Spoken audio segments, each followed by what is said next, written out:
Salve pessoal, tudo bem? Davi Vega com vocês novamente. Bom, hoje eu quero falar de um autor que eu sempre pensei que um dia eu faria um vídeo sobre ele, né? Falando sobre ele, sobre a obra dele, que me influenciou muito num certo momento da minha vida, né?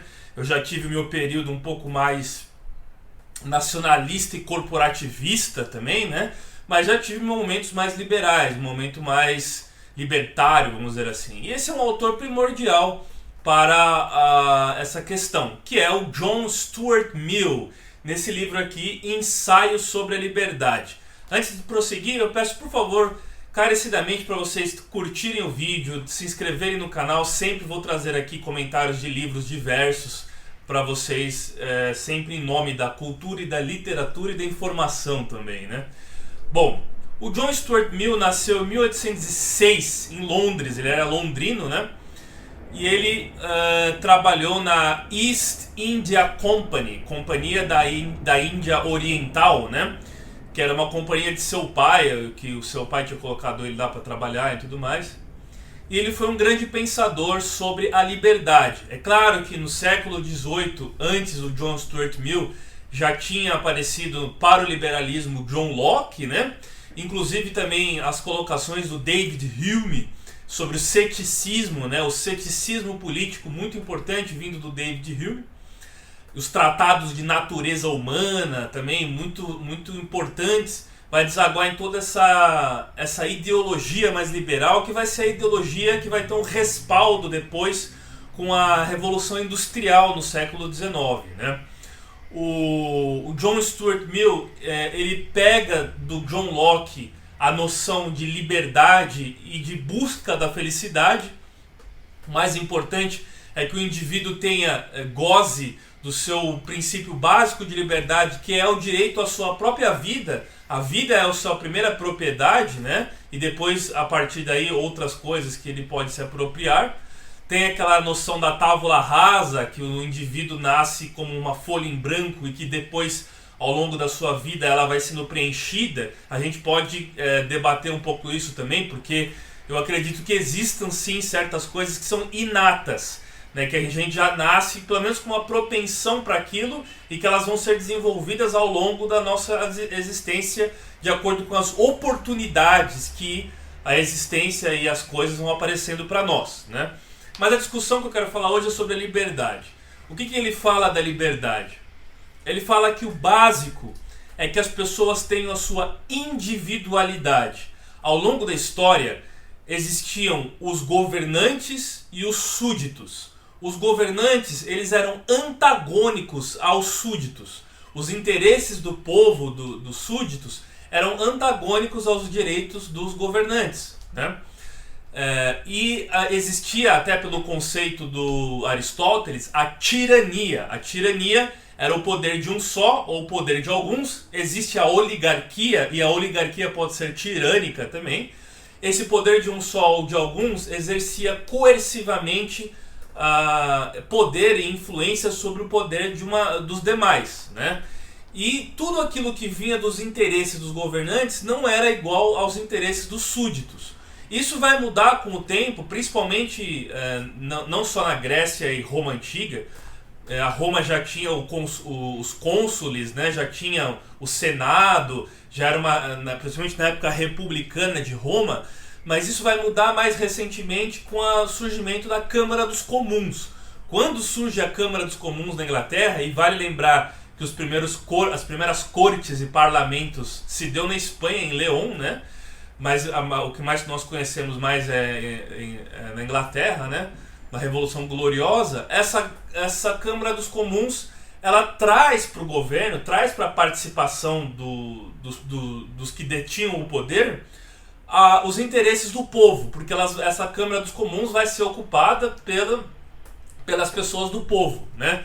Então, a partir daí, ele vai falar que os interesses dos governantes, eles passam a ser os mesmos interesses do povo, né? Então, a base de toda liberdade é a sua individualidade, o respeito à sua individualidade, à sua singularidade. Nós temos até a metáfora do nosso dedão, né? as digitais, nossas digitais são únicas, nenhum irmão gêmeo tem a mesma digital que você. Então essa é uma metáfora para que todo governo mais moderno, que preze a liberdade, respeite essa individualidade, né? Só que ele vai falar que tem um problema nisso também. O problema da tirania da maioria, a ditadura ou a tirania da maioria.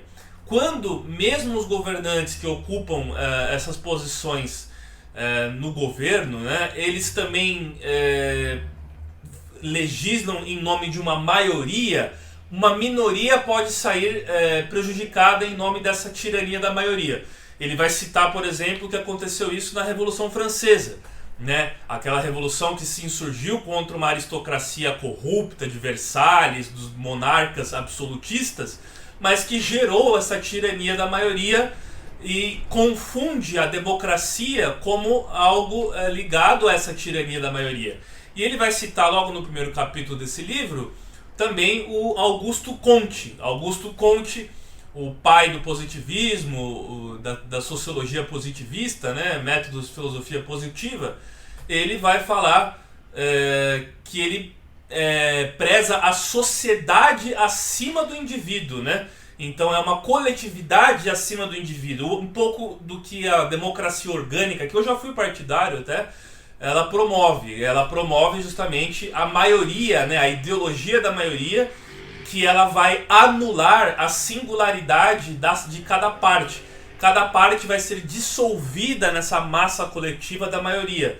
Então o problema do positivismo, do Comte, justamente que ele defendia mais a sociedade ao invés de defender o indivíduo, né? Ele vai falar que a base de todo governo que se pretende ser livre ou que respeite a liberdade é o respeito à opinião pública, né? E ele vai falar, se todo um governo é o espelho da sociedade ou a maioria da sociedade, mas apenas uma pessoa tem uma opinião contrária, não existe legitimidade desse governo calar essa pessoa. É ilegítimo que uma minoria se cale, mesmo se uma maioria esteja indo para um outro lado da opinião pública. Ele fala que a opinião pública é a base de toda liberdade, né? Citando até exemplos históricos. Ele fala aqui, por exemplo, o melhor governo não possui qualquer direito a ele do que teria o pior. É nocivo ou mais nocivo quando exercido de acordo com a opinião pública do que quando a oposição a ela. Então o governo se torna até mais tirânico se a maioria da opinião pública está em favor dele, porque assim ele ganha um poder e uma energia maior para calar a minoria, e mesmo se essa minoria não pensa igual. Então o que existe nas democracias modernas, nas instituições, é o sistema de freios e contrapesos para justamente respeitar as divergências de opinião, né? Então um governo que preze pela liberdade, ele faz isso. Até mais do que um governo que preze pela igualdade. Igualdade e liberdade não necessariamente elas caminham juntas. É muito importante desmentir esse mito do lema da Revolução Francesa, né? Bom, ele vai falar também que na época dos Tudor da Inglaterra, isso foi a partir daí que começou a ter esse pensamento, né? Ele vai falar exemplos históricos, como por exemplo o próprio cristianismo na época do Império Romano, quando antes do imperador Constantino promulgar o cristianismo como sendo a religião oficial do império, os cristãos eram uma minoria em Roma. E eles eram perseguidos com a coerção do Estado romano, né? Lógico, não essa noção de Estado moderno que nós temos, mas a coerção do Império Romano em relação aos cristãos, que era uma minoria. E assim, com o tempo, isso se fez como maioria. O pensamento cristão, o cristianismo se fez maioria e aí ganhou, inclusive, a oficialidade até da representação pelo Império Romano. Ele vai falar da Igreja Católica também, né? Na época da Inquisição, ou até antes, ou depois, na época do protestantismo, como o protestantismo também lutou contra essa Igreja Católica que tinha a hegemonia da palavra, a hegemonia da legitimidade, não sei se a palavra legitimidade é melhor, mas a hegemonia da ação. Quando um governo tem os mecanismos que lhe permite agir, e assim ele é o estabelecido, e os outsiders, aqueles que estão à margem, são sempre perseguidos, né? É um grande perigo quando o governo está alinhado à opinião pública da maioria, e assim eles agem para calar as vozes dissidentes, né? Bom, ele vai falar então que a liberdade e um governo que preze a liberdade deve respeitar a opinião pública. E essa opinião pública mesmo vindo da minoria, não sendo necessariamente da maioria, né? Tem uma parte do livro aqui que ele fala... ninguém pretende que as ações devam ser tão livres quanto as opiniões, ou seja, a sua ação ela realmente não tem que ser exatamente igual àquilo que se fala. Você pode, por exemplo, num país acusar a propriedade privada como todos os males do mundo, ou acusaram metaforicamente através da arte, ou através até de uma opinião sua mesmo também, a figura de um juiz, ou a figura de um político, ou qualquer coisa assim, mas na prática, não necessariamente as suas ações devem ser as mesmas das palavras. É importante que um país reconheça que aquilo que se diz é diferente daquilo que se faz. É muito importante isso, que não tenha essa confusão. Ele vai falar aqui no livro, inclusive, de pessoas que falam que os males são os plantadores de milho ou camponeses que não sabem lidar com a terra, mas que em determinados ambientes, se você for falar para esse público, não cabe que essa opinião seja dita dessa forma.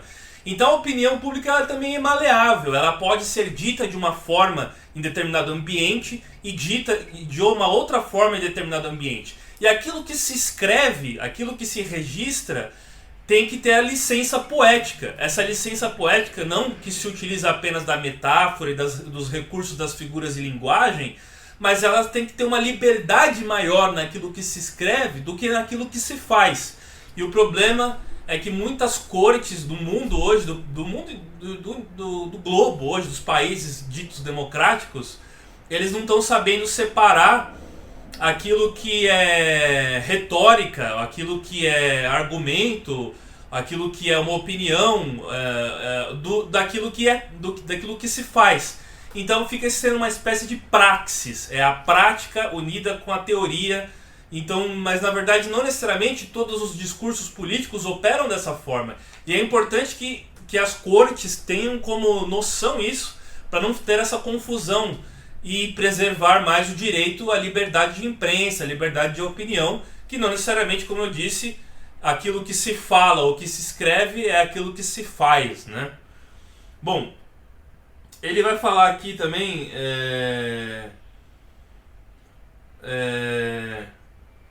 do Império Bizantino, né?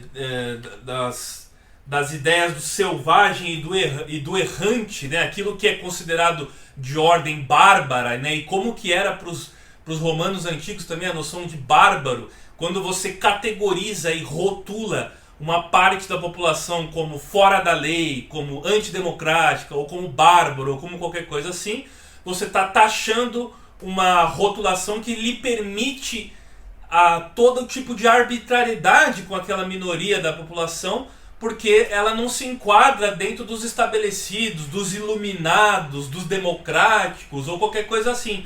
Então é muito perigoso quando você tem essa relação transcendental entre o estabelecido e o que não é estabelecido. E quando esse estabelecido é o Estado, quando esse estabelecido são as ações de um governo ou de um Estado ou de um déspota, é muito perigoso, porque ele pode ter toda a legitimidade e o apoio da maioria para cercear as liberdades de uma minoria que não concorda com o status quo ou com o establishment daquele determinado local ou daquele determinado detentor do poder, né?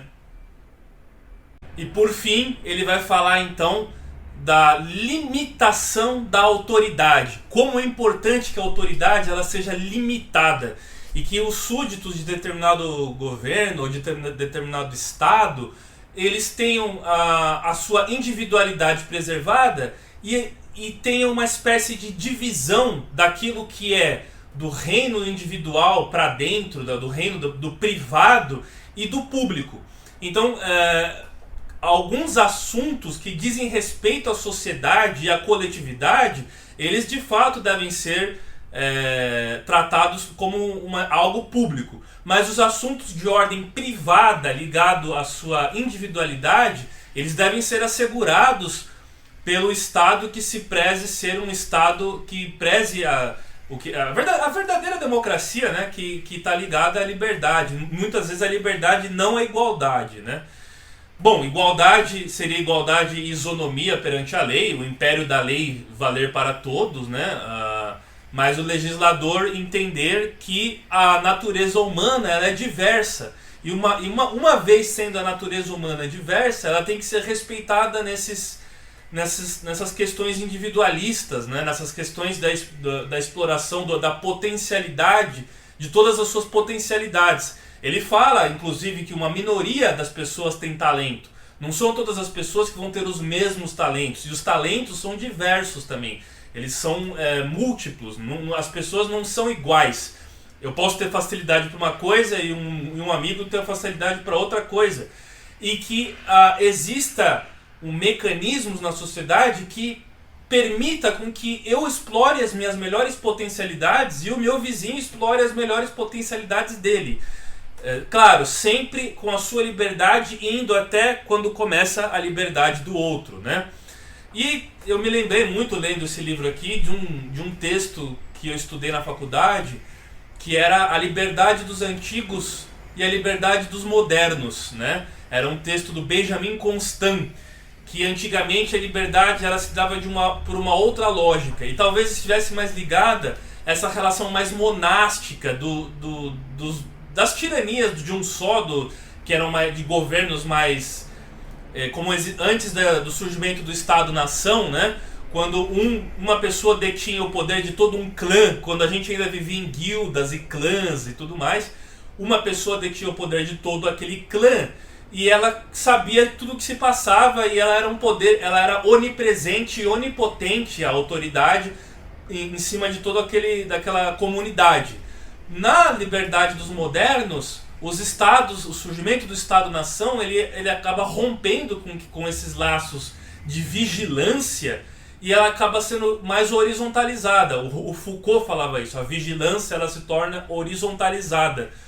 E o poder central, embora ele exista, ele não consegue dar conta de controlar a todos e a todo mundo o tempo inteiro. Por isso que surgem as constituições e o império e o poderio das leis, que devem ser cumpridas, mas elas não devem ter mecanismos de vigilância o tempo inteiro. Elas devem ser acionadas quando há uma quebra e um flagrante da pessoa que infringe a lei. Aí sim ela deve ser usada para a punição daquele indivíduo. Mas você querer punir a ação previamente, isso é tirania, isso é um poder, isso é uma coisa despótica, né? É como se a gente então quisesse, para prever o crime, saber o que se passa na cabeça das pessoas, ler a mente das pessoas e se a pessoa tem um devaneio, ela já ser prejudicada pelas autoridades por conta de um devaneio, ou do que ela escreve, ou um trabalho artístico. Aí perde-se a arte, perde-se a subjetividade, perde-se muitas coisas, e não é assim. Porque se a lógica da regulamentação ela prevenisse realmente de fato que as coisas acontecessem, não existiria mais crimes, roubos, assassinatos, não existiria mais nada disso. Porque a gente sempre insiste na questão da prevenção, mas a prevenção através da regulamentação ela não vai acabar de fato com aquilo que a gente gostaria que não existisse, né? Bom, esse livro é muito legal, Ensaio sobre a Liberdade. Vale muito a pena ler o John Stuart Mill, que na lógica das sociedades pós-revolução industrial, que são essas que nós vivemos hoje, ou da lógica da urbanização, né? A lógica da impessoalidade que funciona na urbanização, é muito importante, e o Brasil é um país onde sempre teve uma dificuldade muito grande em separar o que é público e o que é privado, né? O privado ele acaba se sobressaindo do que é o público, né? A gente pode pegar, por exemplo, o exemplo da rua. Existe a rua e as casas, e dentro dos lares é onde reina o reino dos mortos. O reino da família é o reino dos mortos, é o reino voltado para dentro, da individualidade, onde o chefe maior da família é que exerce o poder. A lógica da rua é a lógica do público, né? Só que no Brasil a gente tem uma grande dificuldade em imbricação entre o público e o privado. Por isso que as famílias, que são sempre muito perseguidas por esses governos mais coletivistas e tudo mais, elas representam um empecilho de uma coletivização total, de tornar-se público todas as instâncias da vida, querendo fazer aquela república despótica e utópica do Platão, né, da república antiga do Platão. Aquilo é uma utopia, e as famílias elas sempre vão existir, e os interesses privados eles sempre vão existir, ainda mais agora numa sociedade pós-revolução industrial, onde eu acho que um retorno a um passado idealizado que não existia, onde supostamente a propriedade privada não existia. A gente sabe, até o Hans Hermann Hoppe escreveu muito sobre isso, falando da origem da propriedade privada, que existe já desde a pré-história. Uma volta a uma situação que nunca existiu é impossível. Por isso que o individual, o privado e principalmente o respeito às liberdades diversas e as diversas manifestações da natureza humana se faz muito necessário para a gente prezar um bem que é inegociável e mais importante de tudo, a nossa liberdade.